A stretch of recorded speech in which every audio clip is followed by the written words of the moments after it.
Hi, this is Les-Levine, the self-proclaimed voice of truth and reason in Ohio sports. It seems like an eternity since the Browns season ended, but you know what? It's not even a week and a half. So what's going on here? You would think since the Browns are the last team standing looking for a coach, they should have the coast clear to go and get what they want. But you know what? Maybe it's not working out that way. Maybe nobody really wants to come here, so they might be down to number 10 on their list. I hope the Browns are the real decision makers in this choice, and they're not forced into a bad one by somebody else. But you know what? I wouldn't bet on it either way. The D-man, Dennis-Manoloff, is here. More Sports and Les-Levine is on the air.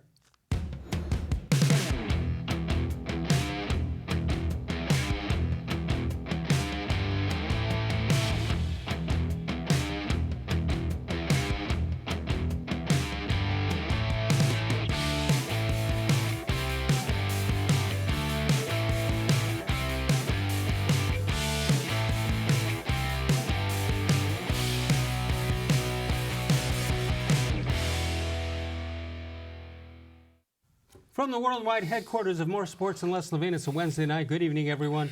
Welcome once again to More Sports and Les-Levine into its 24th consecutive season. And, of course, seen exclusively right here on cleveland.com. The D-man, Dennis-Manoloff, is here from WTAM 1100. How are you, D-man? It's an honor and a privilege to be here, Les, as always. Well, we spent more time today on the pre-show prep. We got up... instead of having lunch or breakfast, let's go over and do some pre-show prep. Well, and the bulk of the pre-show prep, of course, Browns coaching search. What else is new? You know? What is taking them so long? I guess. Do they not know who they want? You would think they would, but if you believe what they say about the comprehensive nature of it, and they want to go, cross all the T's and dot all the I's before they make a decision, then I guess you can understand how it's being, protracted. I will say this, though. They can argue they're the only one left standing, and there's decent candidates out there. So what's the rush? Well, at this point, no, but perhaps what they're saying. Wouldn't you think at the beginning you'd have more choices out there, and they may be better choices? That they missed out on? I mean, ideally, I thought Ron Rivera was a really good fit for this team at this time. They desperately needed a disciplinarian, a voice, an adult in the room, if you will. But I'm going to give the Haslams the benefit of the doubt here. I think that the timing of the Redskins firing Gruden and Rivera being fired, both in season. Right, so they could go to each other. Gave Rivera and the Redskins the jump on the Browns, for example, who were still playing the season out and still had a chance for the wild card. So I don't blame them for Rivera. I would have liked to have seen McCarthy, but I don't know if McCarthy ever took the Browns seriously. And the Browns also had to wait till the playoff teams were out. If there was a candidate on a playoff team, they had to wait till that team lost. Sure. The point is, Les, there is still a group that is pretty formidable, you would think. But what have we learned by now? What should we have learned by now? That formidable Show means... me, don't tell me. Right. No matter how good they sound in the presser. I'm getting rave reviews about Matt Rule's presser with the Carolina Panthers today. Oh, well, we've been down that road before. We've had a lot of coaches win the press conference, by the way. Exactly. Show me, don't tell me. Well, how about if you and I show the audience what we think of what is left? Now, this is not necessarily saying who we wanted from the beginning, but basically what's left. All right, D-Man, let's take a look at your picks. Okay. We've got 3 for each of us. What do you have? Yeah, I got, first of all, a close fourth is Eric-bieniemy. Of the Chiefs. I think Bieniemy's a terrific candidate. I've read a lot about him and how well thought of he is in the league, but I had to leave him off because Brian only gave us a top 3. You only had room for 3. Stefanski, of course, mentioned by many, supposedly a deep Podesta guy. We'll see how that shakes out. His offense, or whatever hand he has in the offense, looked good against the Saints last week. Where did Gary Kubiak come into the play here? Well, I mean, that's the thing. The question is, how much is Stefanski and how much is Kubiak, showing up in the whatever Kirk Cousins does well. But you have to believe that if DePodesta likes him, then he's going to get better than a puncher's chance. Supposedly he was the runner-up last year to Kitchens. Number 2 on my list was, I believe, Josh-McDaniels. Honestly, I'd like to see him here, yes, but I have some questions. I do have some doubt. I wonder about exactly what went on in Denver. I wonder why it fell apart before it even started in Indianapolis. Right. But here's another one I mentioned, Les, in the pre-show meeting with you and Dave Bacon. Why is it the Giants tripped all over themselves for the special teams and wide receivers coach of the Patriots, Mr. Judge, passing up his boss, and basically said no thank you to Josh McDaniels? Or did Josh McDaniels say no thank you to them? Now, there is what you presented to me. Perhaps the Giants got word that McDaniels only had eyes for Cleveland. We can only feel so good about that, but perhaps that's the case. But if it's not the case, if McDaniels didn't let word out that he wasn't going to the Giants, why would you be so desperate to hire another guy on Belichick's staff not named McDaniels? A guy not many people heard of, by the way. True. Of course, the league insiders will say he's great. Okay, fine, we'll see. And then number 1 is Greg Roman, the OC of the Ravens. I like him for many reasons, foremost of which is he was part of a really good offense. He built an offense around Kaepernick. He built an offense around Lamar Jackson. He's obviously a very bright offensive mind. He knows the AFC North. He knows the AFC North. He could work, I believe, he could bring the best out of Baker Mayfield. And as a bonus, I'm robbing the Ravens. There you go. All right, let's take a look at what I came up with earlier today as we checked out my list. Number 1, Josh McDaniels. I'm not even sure why, because of the questions you just brought up. I think that Denver's somewhat questionable, and same thing with Indianapolis. But McDaniels, a local candidate. And by the way, that should have nothing to do with it, the fact that he's from Northeast Ohio. Kevin-Stefanski, that's a name we heard about last year, and I just want to point that out to you. You mentioned Paul DePodesta. Where is he getting his power? Haslam. Has he done anything that somebody could say, look, this is what DePodesta did, and this is why he's doing such a great job?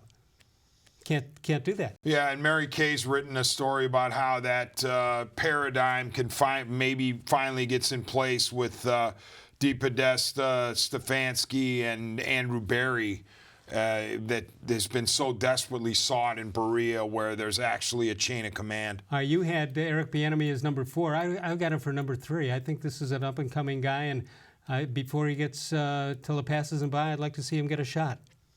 Yeah, I agree. Very highly recommended.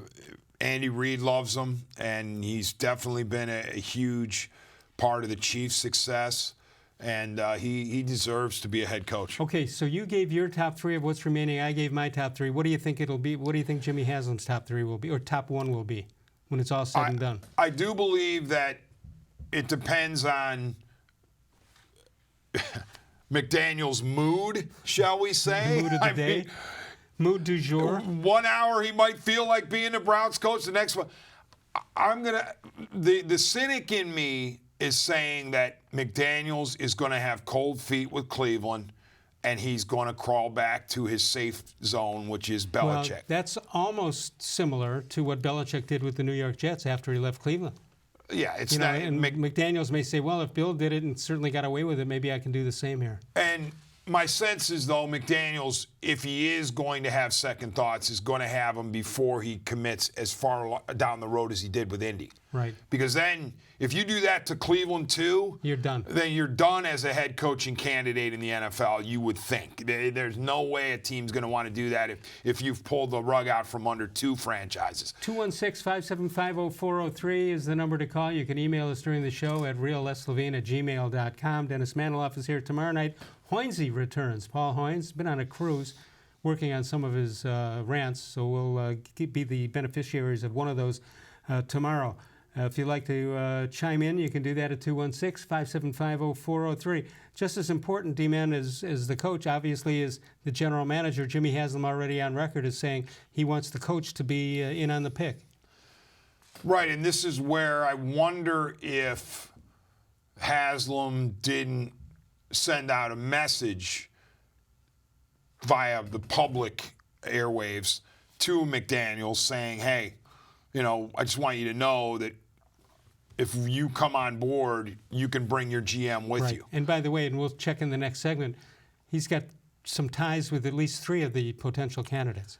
Right, and I'm glad you said what you said, too. The John Carroll connections really don't matter. It's a nice story. It's a nice little, bonus material, nice little story, a cherry on top of the sundae, but it wouldn't matter where they're from as long as they're competent. The reason I would want to see McDaniels come here is because of a McDaniels, Nick-Caserio potential, as we mentioned, those other names. But I want to see the Patriot way come to Cleveland. Granted, we've had 2 shots at it since '99, Cornell and Mangini. Right. Yeah. So we were told the Patriot way is coming to Cleveland with those 2 guys. But both defensive guys. Yeah, that's true. You would think McDaniels would bring out the best in Baker. 216-575-0403 is the number to call. You can follow us on Facebook, facebook.com/more-sports-and-les-levine with new content posted each and every day. We'll read your emails and your Facebook entries throughout the show. When we get back, we'll talk about some of those GMs who could be in the mix. Dennis-Manoloff with us, WTAM Radio. More Sports and Les Levine continues exclusively on cleveland.com. Presque Isle Downs and Casino has sports betting. Use one of our 50 state-of-the-art Bet America kiosks to place your bet and watch your favorite games on one of our many HD televisions or visit our sportsbook area. Only at Presque Isle Downs and Casino.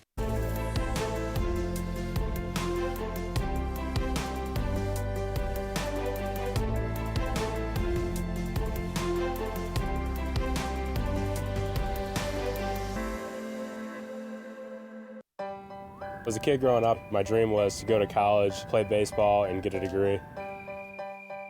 Coming out of high school, I had 2 choices. I was accepted into a 4-year university, but I decided to come to Tri-C after receiving a scholarship.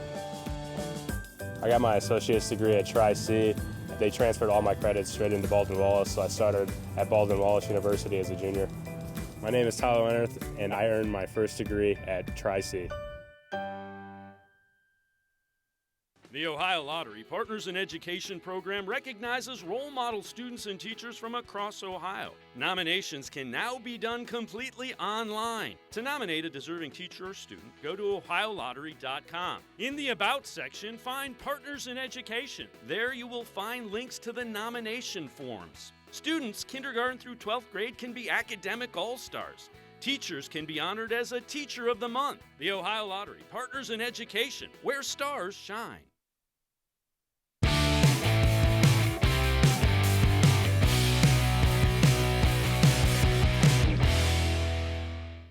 This portion of More Sports and Les Levine brought to you by Northeast Factory Direct and northeastfactory.com.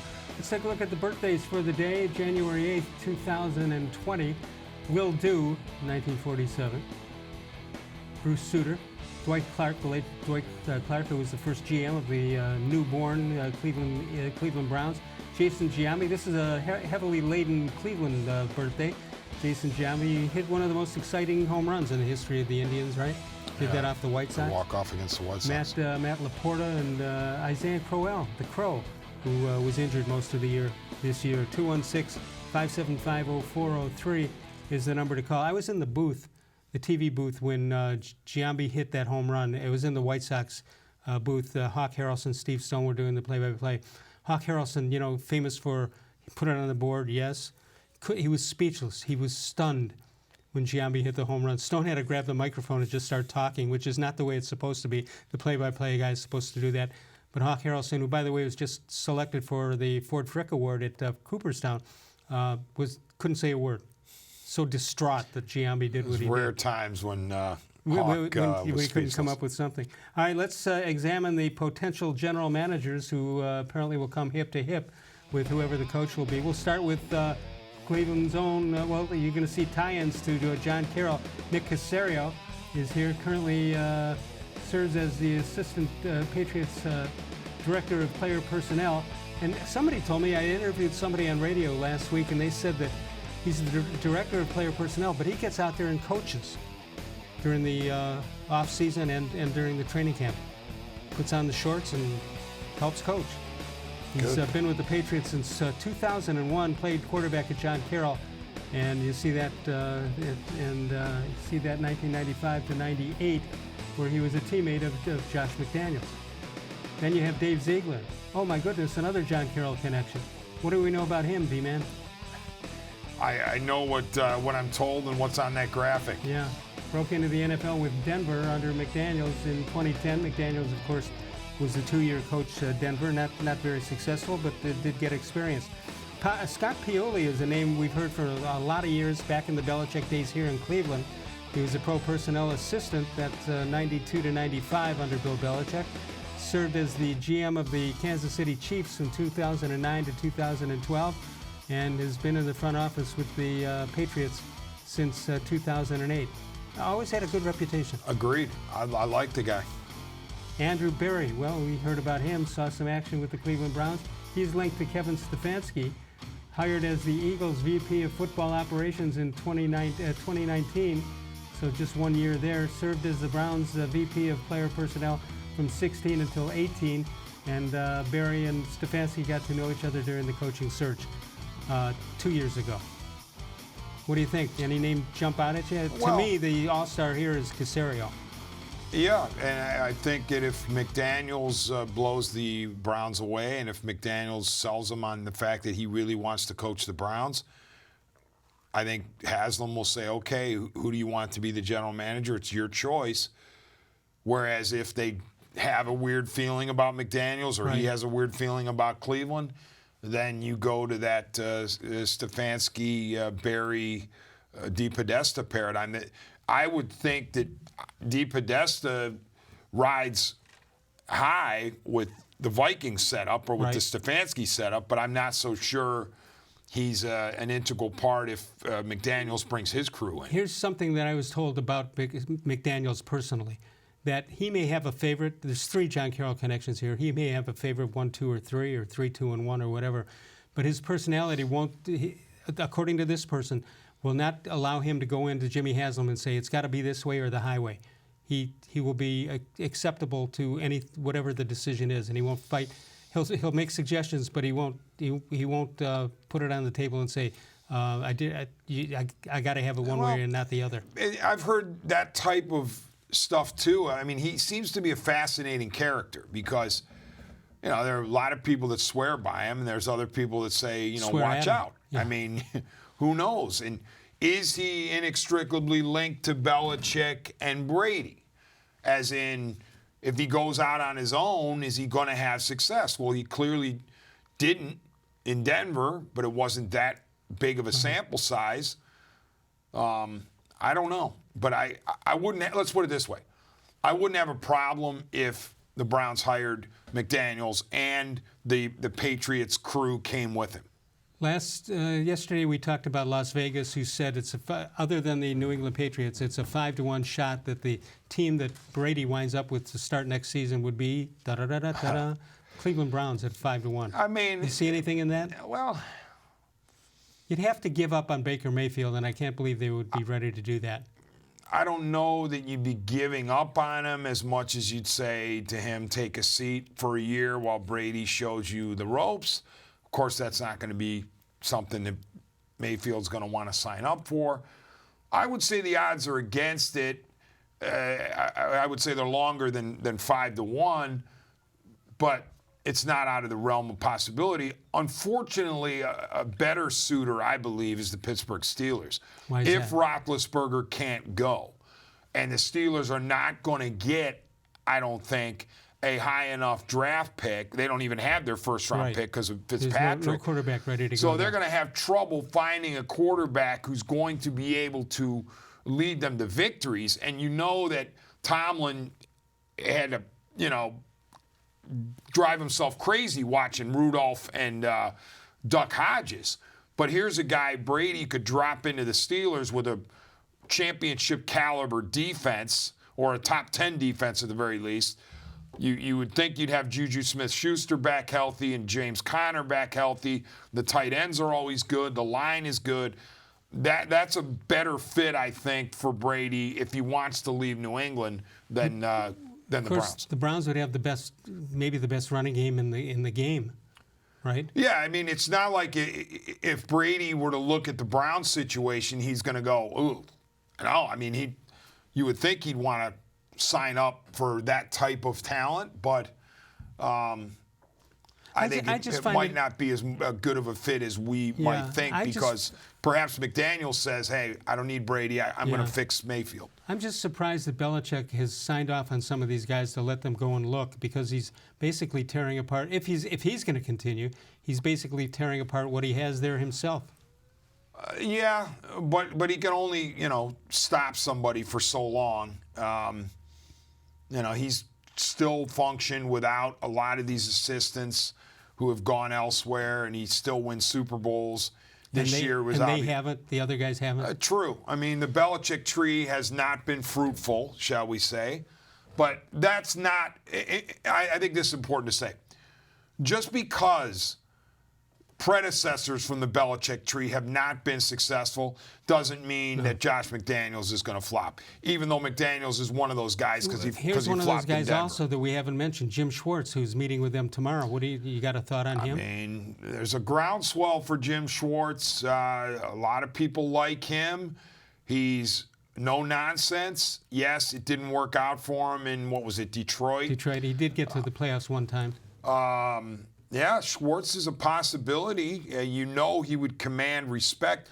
But my feeling about the Browns locker room, and granted, there's going to be turnover, but for that core that's coming back, the best thing you can do for that core is drop 6 Super Bowl rings in front of them, which is what Josh McDaniels can essentially do. One for the thumb, one for both thumbs. And say, look, this is what I come from. I have the endorsement of the greatest quarterback of all time. I worked under the greatest coach of all time. That's my credential. That's my resume. 216-575-0403 is the number to call. Northeast Factory Direct, east, west, and south. West side, West 140th Street, Lakeland Boulevard in Euclid, and Freeway Drive, that, of course, in Macedonia, and the best website around. It's northeastfactorydirect.com.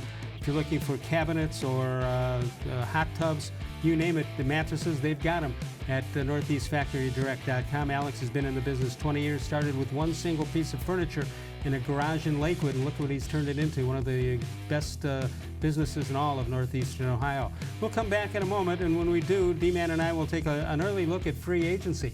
Who's out there? Maybe the Browns, we don't know who's making the choice for the Browns, but we'll take a look at some names who might wind up being here.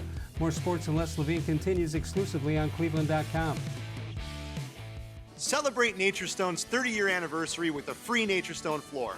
During 2020, we will be giving away 30 free floors to 30 very lucky customers to say thank you for making Naturestone the best concrete flooring solution for garages, basements, and more. Call or visit naturestone.com today to register to win, and we'll send you a copy of our new buyer's guide absolutely free. There's no purchase necessary. Winners will be chosen monthly. With over 30 million square feet installed for more than 60,000 customers, it's easy to see why I always say it's not just a floor. Wow, it's Naturestone.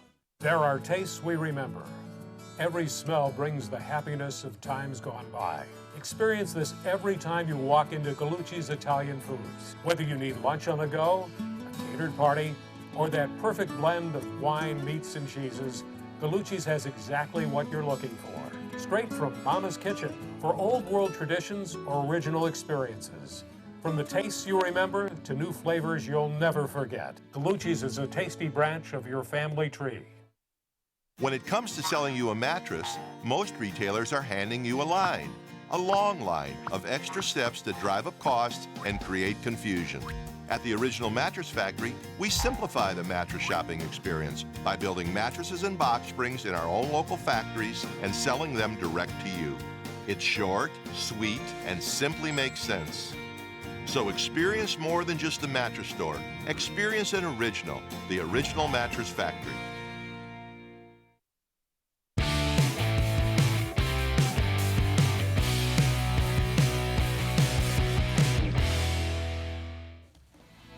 Time for a How Come Quickie. How come Jimmy-Haslam has interviewed more head coaching candidates than any owner in the history of the game, and he's only owned the Browns since 2012? How many do you think he's interviewed? 25 guys? I mean, it's 30? a lot. It's a lot, whatever it is. And I'm not going to get drawn into mock drafts yet. No. It's January. I'm not getting into mock drafts. Correct. But I can get into the upcoming free agents that could wind up with the Browns somehow, some way. Let's take a look at them right now. This is upcoming free agents from the Browns who may be going elsewhere. Greg Robinson, Rashard Higgins, Marius Randall, Joe Schobert, Eric Murray, Justin Burris, and Drew Stanton. And then you've got the restricted ones, which would include Kareem Hunt, Hodge, Ricky Seals-Jones, Brush High Zone, Pharaoh Brown, Dontrell Hilliard, Justin McCray, and Robert McCray, and Brian Cox Jr. Any names that you definitely think should be with the Browns next year? Well, I think Joe Schobert should be, but the old regime said no. The Dorsey regime did not want to sign Schobert. Maybe the new regime will, but I thought he was a really nice piece this year. And on the restricted side, Kareem Hunt, it's a good thing that he's restricted, because you would think with Dorsey walking out the door, that's probably the most important guy to him in the NFL. Because he saved his job? Well, he was part of him being in Kansas City and then brought him back to Cleveland. So you'd wonder if Hunt would want to stay here now that Dorsey's gone, but at least the Browns can match. Let's take a look at some of the guys who might wind up here. You got Anthony Costanzo, an offensive tackle, and 9 NFL seasons, all with Indianapolis. Played left tackle for the duration of his career. He's been contemplating retirement, but may want to come back for some big bucks. Let's take a look at the next, Jack Conklin, who's 25 years old. He's an offensive tackle, 6'6", 308, 4 NFL seasons, all with Tennessee, and has played right tackle for the duration of his career. First team All-Pro after his 2016 rookie season. Any names here that hit you, or it's tough to do that with offensive linemen? Let's continue on. We'll go to the next page, and we'll bring in Brian Bulaga, who's 30 years old, 6'5", 314, 9 NFL seasons, all with Green Bay, 99 regular season games, 95 at right tackle, all rookie team in 2010, winning the Super Bowl. And that was, well, let's figure out the Roman numerals here, D-Man. How good are you at that? 45? That's 45, I believe, 45? yes. I wouldn't expect Bulaga to go anywhere as long as Rodgers is there. Right. Is in Green Bay. Kyle Van Noy, linebacker, 28 years old, 6'3", 250. Played with the Lions. Maybe there's some connection with Schwartz if he winds up here. 3 fumbles forced in 2019, 289 tackles in his 81 career games. Corey Littleton is a linebacker. He's 26, 6'3", 228, 4 NFL seasons, all with the Rams, 134 tackles in 2019, and made 3 interceptions as a linebacker, made the Pro Bowl in 2018. Bud Dupree is a linebacker who's 26 years old, 6'4", 269, 5 NFL seasons, all with the Steelers, 68 tackles in 2019 and 4 fumbles forced. That's a good stat to have. 200 tackles in his NFL 70 career games. Yeah, I like Dupree. Unfortunately, he plays for the Steelers, but I've heard some people say he's overrated. I don't know. That doesn't look like overrated to me. No, this looks like pretty good numbers. How about this one? Jamie Collins, who was with the Patriots, then the Browns, back to the Patriots. Didn't play well the first time around with the Patriots. Played fairly well for the Browns until attitude problems seemed to come up, but he's available again. Isn't that interesting that Belichick hasn't had him twice? Yeah. You don't see that very often. 135 tackles in 30 games with the Cleveland Browns. So what do you have? Don't see it. What do you think? I don't see Collins. It's hard to tell. I'm honestly, I like what some of the names you're listing there, but I don't know who's realistic at this point, Les. Paul Heinz will be here tomorrow. We'll talk Indians tomorrow. We want to talk about Corey-Kluber when we get back. In the meantime, you can explore your interests and find a program that puts you in the path to a bright future at Tri-C. Tri-C offers more than 1,000 courses and over 140 career technical programs. Go to tri-c.edu and find out more information. Coming back, Corey-Kluber has a letter for you Cleveland people. We'll look at that. More Sports and Les-Levine continues exclusively with the D-Man, Dennis-Manoloff, on cleveland.com. As a kid growing up, my dream was to go to college, play baseball, and get a degree. Coming out of high school, I had two choices. I was accepted into a four-year university, but I decided to come to Tri-C after receiving a scholarship. I got my associate's degree at Tri-C. They transferred all my credits straight into Baldwin-Wallace, so I started at Baldwin-Wallace University as a junior. My name is Tyler Leonard, and I earned my first degree at Tri-C. The Ohio Lottery Partners in Education program recognizes role model students and teachers from across Ohio. Nominations can now be done completely online. To nominate a deserving teacher or student, go to ohiolottery.com. In the About section, find Partners in Education. There you will find links to the nomination forms. Students kindergarten through 12th grade can be academic all-stars. Teachers can be honored as a Teacher of the Month. The Ohio Lottery Partners in Education, where stars shine. It takes attention to detail. With your local Bryant dealer, you're getting more than just a technician. You're getting someone who pays attention to your needs and the little things that make a big difference. It takes a dealer you can rely on. And to keep your family warm this winter, here, let me show you how this works. It takes Bryant. Bryant, whatever it takes. And to keep your family comfortable, it takes Smiley One Heating and Cooling. Find them at smiley1.com.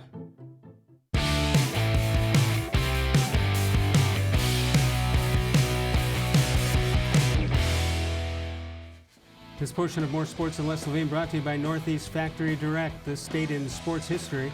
Let's take a look at it. How about this, D-Man? 2007, January 8th, Florida behind Urban Meyer defeats Ohio State 41-14 for the national championship, beating Ohio State's Jim Tressel. That was the Teddy Ginn game when they got hurt on the opening kickoff. Yeah, a touchdown. And the other thing, too, was the game of the century was in November of that year. Right. Buckeyes in Michigan, and the question was, was it going to be a rematch for the national championship? And Herb should have been. Herb might have been locked out of that. I'm sure the Buckeyes would have loved to have seen a rematch with Michigan. Obviously, the way it turned out. All right, going on to baseball for a moment here. Corey-Kluber, no longer a member of the Indians, goes to Texas in that trade, and he went to the Players Tribune and gave a thank you, Cleveland. Let's read some of it right here. I want to take the time to say thank you to Cleveland. The things I will always remember about the city are my relationships with the guys I played with the fans, with the trainers, with the people I saw in the clubhouse every day. Thank you to the Indians for a decade of great memories. 2016, the win streak in 2017, 20 wins in 2018. Cleveland is where I became a major league ball player, and where I developed my identity as a pitcher. I'll be back as a Ranger, but I'll always be from Cleveland. What do you think? No shock coming from Kluber, a class act in every way. One of the more enjoyable interviews that I've had in my career. Had multiple interviews with him, and beyond just interviews, just the ability to walk into the clubhouse and chat with him, off the record stuff or informal, just what's going on, talking about baseball. I just like the way he pitched.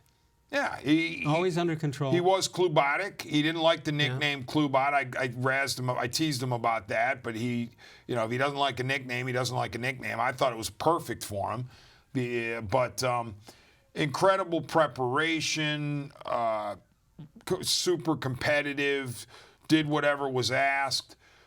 Great example for the younger pitchers, not just what he did on the mound, but what he did between starts.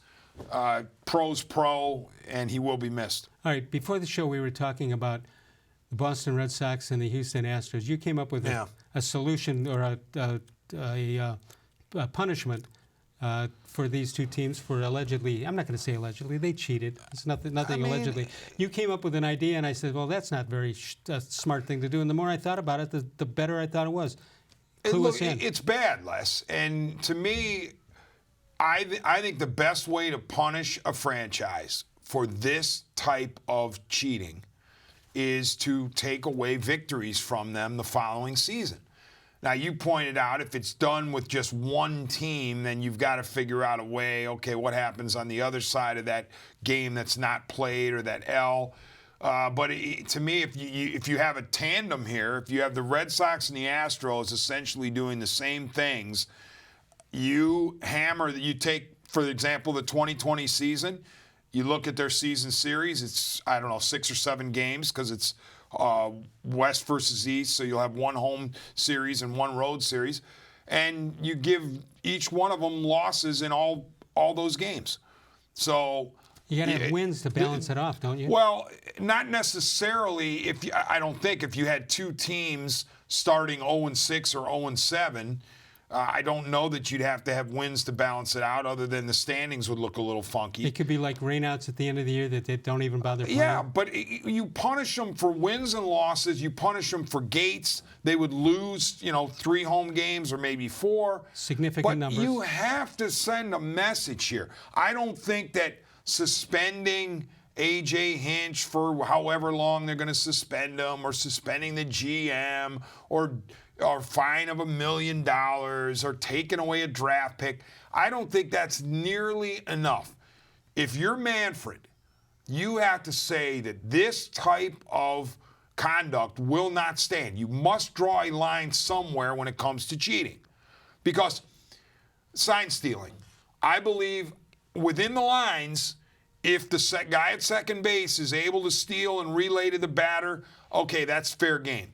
But when you introduce technology into the situation, when you're talking about back rooms and guys on computers and watching TVs and banging garbage can lids, that's off limits, okay? And that cannot be tolerated. The best way to hit a team for that is wins and losses the following season and gates.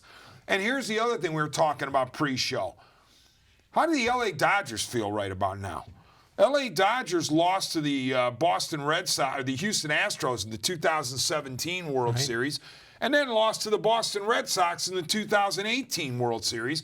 And if you're to believe the smoke that's all over this, both of those World Series were affected by the cheating of the respective teams, if you believe the smoke. Do you? Yes. Yeah, well, so if I'm the Dodgers and you haven't proven anything that I did anything, then I'm steamed. That I had not one but 2 teams run me over in the World Series in part because they cheated. They should be on Park Avenue or where the Major League Baseball offices are and just stand there and wait for Mr. Manfred to come out somewhere. And that's the thing, Les. It's easy for us on the outside to say, oh, just get over it. Oh, you can't take their World Series titles away. But what if you are a member of the Dodgers? What if you care deeply about whether your team wins a World Series or not? What if you want it on your legacy as a major leaguer that you want to, Clayton Kershaw? The argument is they've done that to basketball teams in the NCAA, and that doesn't seem to bother anybody. But you're right. You're talking about a career. Right. I'm not saying that you can give the ring to the Dodgers or you take it away from the Red Sox or the Astros. I'm simply saying if you don't take the punishment seriously, if you don't take the issue seriously, then you shortchange those who are aggrieved by the cheating. Same as steroids, Les. People say, why am I so adamant that Bond shouldn't be in the Hall and Clemens shouldn't be in the Hall and all those other guys? Because of Kenny Lofton. Kenny Lofton was clean, and he got shortchanged in the PED era when his accomplishments should have been more celebrated. He unfortunately was not a slugger, and he wasn't a chemically induced slugger. And he only got 1 year on the ballot. And he had ridiculous. So I'm speaking up for the clean guys when I say the cheats should not be rewarded. Okay, you're on WTAM Win this week. I was on last night. I'm on tomorrow night. That doesn't do any good. I want to know when you'll be on next. I'm on tomorrow night after Tito's nightcap recap. Cavs playing Detroit. Then you have Snites and Brad Sellers do their postgame. Then I come on after that. Tell me about the Cavs and what you're thinking. One of their problems is, like a guy like me, I almost don't care. I watch it. It's on TV, and I don't seem to get upset if they lose one like they did last night. Well, and that should be a problem. It is. It's unfortunate. I'm not, knocking you for this, but I think that what happens when teams are in full-blown rebuilds, as the Cavs are, they get a pass for bad losses. And to me, there's got to come a point where you say, hey, you can't be losing this game. That happened for me this past homestand. 0-4 on the homestand. Losses to the terrible Charlotte Hornets, the terrible Timberwolves, and the terrible Pistons. Well, bad Pistons, bad Timberwolves, terrible Hornets. And yes, the Cavs are terrible. I get it. But you got 3 of the 4 opponents, the other one being OKC, which is a solid to good team. 3 of those 4 teams you should be able to beat at home, and you don't do it in part because you're blowing 10-point leads in the fourth quarter. Well, there's got to be some culpability here. You can't just sit there and gloss over every loss. Oh, what did you expect? What did you expect? I expected them to beat the Pistons last night. Well, here's the thing. To me, a loss like that is worse than a blowout to a good team. Yes. Yes, it is. Because you had the opportunity to win the game. And there's some troubling things that are creeping in. Of course, we had the Love issues, and, he's getting frustrated. But I'm wondering about Colin Sexton as a closer. Because so far he's not. He looks awful frenetic and awful out of control when the game's on the line.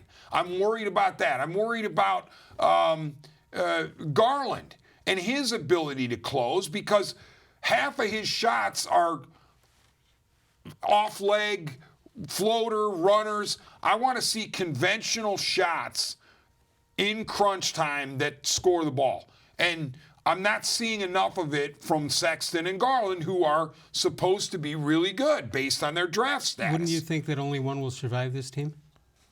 I just don't know how you win going forward with that short of a backcourt. They always point to Lillard and McCollum, but in Portland, but I don't know. Here's the problem about last night, too. Kevin Love, and I've been a critic of Love, but I'm not blind enough. I'm not blind. I could see when he has a good game. Tremendous game last night. Yep. 12 of 15 from the field. I think 4 of 6 from 3. 30 points. I believe it was 2 shots in the fourth quarter and none in the final 3 minutes. That's inexcusable. His fault or Beeline's fault? That's Beeline. I'm sorry. I mean, I know Sexton and is doing his thing or whatever, and yeah, they're trying to take Kevin Love away. But if you're John Beeline, you have to run sets that get the ball into the hands of Kevin Love and see what he can do. Well, I mentioned D-Man. You'll be on the air tomorrow night on WTAM. I'll be on the air on 92.3 The Fan. That'll be this next Friday, a week from this Friday, and a week from Monday, Martin Luther King Day. And I'll be on from 11 to 3 that day, 10 to 2 on the other days on 92.3 The Fan. Northeast Factory Direct, I mentioned the 4 great locations when I included the website. It's one of the best websites you're going to find if you're looking for cabinets or hot tubs. You name it, you're going to pay less than half price for most of the items, way less than half price. Check them out at any of the locations, east, west, or south. It's northeastfactorydirect.com.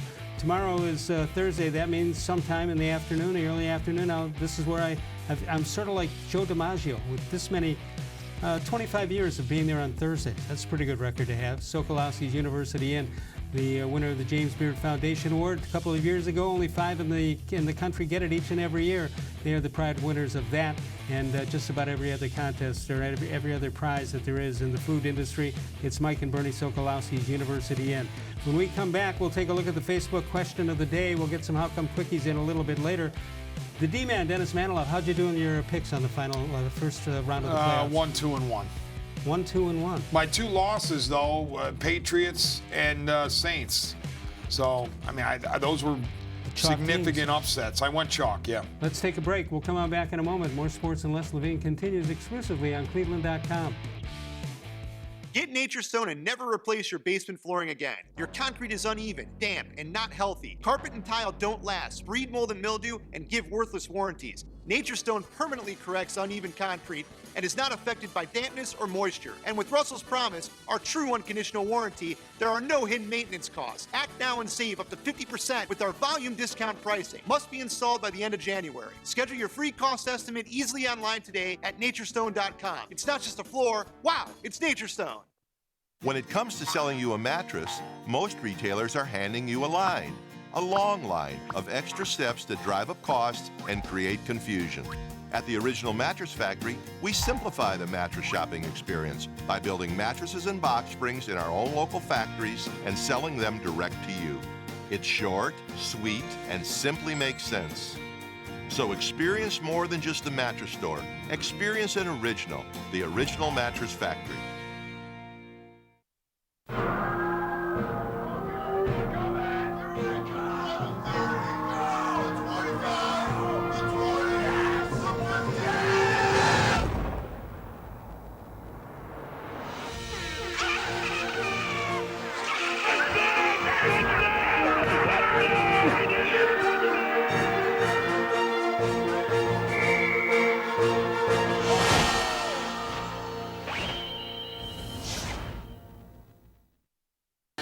Presque Isle Downs and Casino has sports betting. Use one of our 50 state-of-the-art Bet America kiosks to place your bet and watch your favorite games on one of our many HD televisions or visit our sportsbook area. Only at Presque Isle Downs and Casino.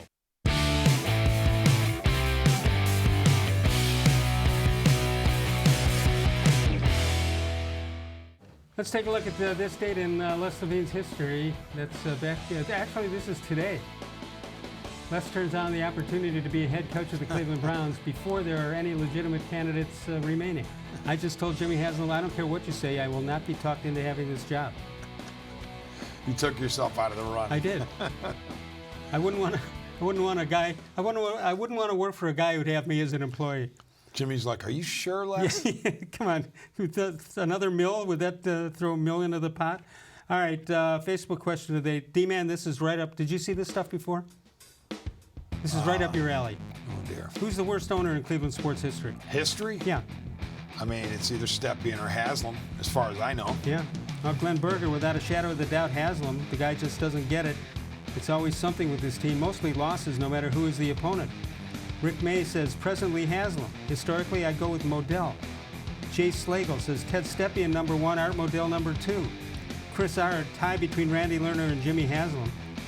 Daniel Chick, the tie between Stepien and Haslam. There you go. Tim Gebhardt, got to be Jimmy, no? Kevin Malone, Ted Stepien. Kevin Oldby, currently, clearly the Haslams. Wayne Richard Lyons, as Pete Franklin might agree with me, TS is, that's not nice. Pete was not a fan of the really bad owner. I don't want to say that. Look at that. You know, remember what they used to call him with his initials? Yeah, that's not unfair. Fair. Not fair. Victor Bendersky says, are you sure an hour is enough time to discuss this topic? No, we need more than an hour. Every year you've got somebody. All right, that's it. We've got a Facebook. You can follow us on Facebook each day, Monday through Friday, and you can respond to our questions. You can also leave us questions if and we may use them in the next show. But we'll never run out of questions. Never run out of crazy things happening in the Cleveland sports scene. Art Modell was not a bad owner, I'm sorry to say. Art Modell made a huge, terrible, maybe the worst decision in the history of football, but he wasn't a terrible owner. Just didn't have enough money. You're not buying what I'm telling you here. Yeah, but I think he was the reason why he moved. Because he lost money, which is incredible in the NFL. And he did it twice. He did it in Baltimore there as well. Yeah, I would agree with that. But I think that he had whenever I get into the logic of this, I get people who are very upset, and I understand that. Nobody hated what he did more than I. But there have been worse owners. Yeah, I'm glad that he's not in the Hall of Fame, though. And well, you got to hang in there one more time, right? Could he still be now? Oh, I don't know what the rules are, but I thought he got denied this year. Oh, okay. Is that correct? Then he probably maybe I'm wrong. But, no, I think you're right. And by the way, Clay Matthews should have made it. What a farce that is. And how is Jimmy Johnson not in the Pro Football Hall of Fame? Are you kidding me? How many years was he coach? I don't know. He coached for the Cowboys and the Dolphins. He took the Cowboys from garbage to Super Bowl champs. He should have won 3 Super Bowls. How about you talk about college coaches and if they can make it in the NFL? Dallas had, after Tom Landry, you had college coaches. You had Switzer and you had Johnson, and they won. Yeah. The bootleggers, boy, I mean, you ask Aikman about that one with Switzer, and oh my gosh, I mean, Switzer. Give me a hint what he said, and then I'll tell you. Switzer got carried to that title. You know, he was along for the ride. Boy, I hate to say this, but he was the worst interview I ever had on radio or TV. I'm not sure he was totally there that night, but that's a different story for another day. I read the book, The Bootleggers, boy. Yeah. It was a good book. Well, it was a terrible story in his growing up and how that would happen there, no question about that. One more segment to go. We'll get to some How Come Quickies and some of your thoughts. And we did the Facebook question of the day, so you can respond to us on Facebook, facebook.com/more-sports-and-les-levine. Voicemail of Truth and Reason. If you can't get us during the show and you see us live from 6 until 7 p.m. Eastern Time, you can't get us on our regular number, the other 23 hours of the day, you got that number to go to, which is 216-200-6650. Call us anytime and leave us a message. And if I don't argue with the tape, then we'll respond to that. We'll come on back in a moment. More Sports and Les-Levine continues exclusively on cleveland.com. Get Nature Stone and never replace your garage flooring again. Your concrete is cracked, uneven, and not safe. Paints and poly coatings don't last, are slippery, and give worthless warranties. Nature Stone permanently corrects cracked, uneven concrete, eliminates slipping hazards, and is easy to clean. And with Russell's Promise, our true unconditional warranty, there are no hidden maintenance costs. Act now and save up to 50% with our volume discount pricing. Must be installed by the end of January. Schedule your free cost estimate easily online today at naturestone.com. It's not just a floor. Wow, it's Nature Stone. There are tastes we remember. Every smell brings the happiness of times gone by. Experience this every time you walk into Gallucci's Italian Foods. Whether you need lunch on the go, a catered party, or that perfect blend of wine, meats, and cheeses, Gallucci's has exactly what you're looking for. Straight from Mama's Kitchen for old world traditions or original experiences.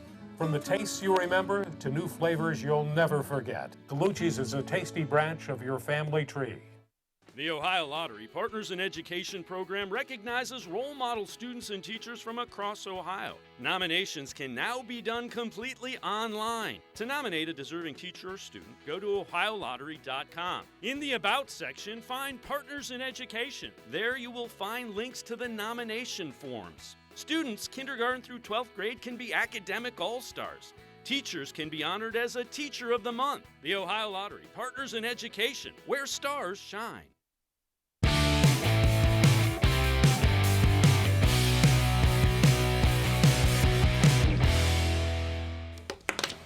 The Hoinsey will be here. He's working on his rant right now. Hoinsey, Paul Heinz of the Plain Dealer. But you said he's coming from a cruise?